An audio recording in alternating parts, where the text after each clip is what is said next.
आंतरराष्ट्रीय तणावामुळे आपल्याकडचं पेट्रोल आणि डिझेल वाढतंय, त्या संदर्भातल्या काही बातम्या पाहूया। अमेरिका इराण या शांती करार आता अंतिम टप्प्यात पोहोचतोय।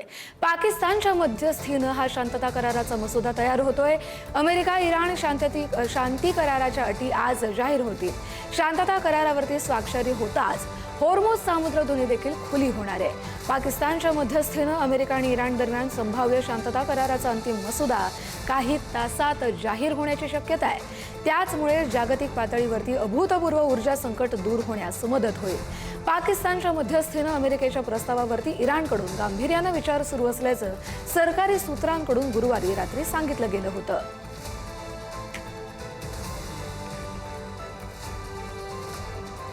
तर झेलेन्स्की यांनी युक्रेन आणि रशिया यांच्यामध्ये सुरू असलेलं युद्ध थांबवण्यासाठी आता राजनैतिक प्रयत्नांना अधिक गती दिली आहे। त्यांनी ब्रिटन, फ्रान्स आणि जर्मनी या प्रमुख युरोपीय देशांच्या नेत्यांशी सविस्तर चर्चा केली आहे। भविष्यातील शांतता प्रक्रिया आणि युद्धविरामाच्या वाटाघाटींमध्ये केवळ अमेरिका नव्हे तर युरोपियन देशांचाही थेट सहभाग अत्यावश्यक आहे, असं झेलेन्स्की यांनी स्पष्ट केलंय। युक्रेनच्या सुरक्षिततेसाठी तसंच रशियावरती आंतरराष्ट्रीय दबाव कायम ठेवण्यासाठी युरोपची भूमिका महत्त्वाची असल्याचं त्यांचं मत आहे।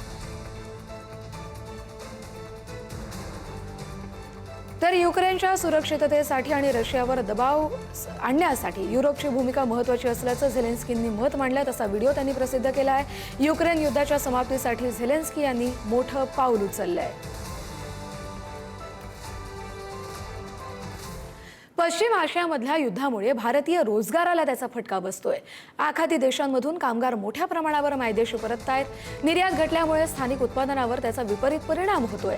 वाढत्या खर्चामुळे चामड्याच्या कारखान्यांमध्ये नोकरभरती मंदावली आहे।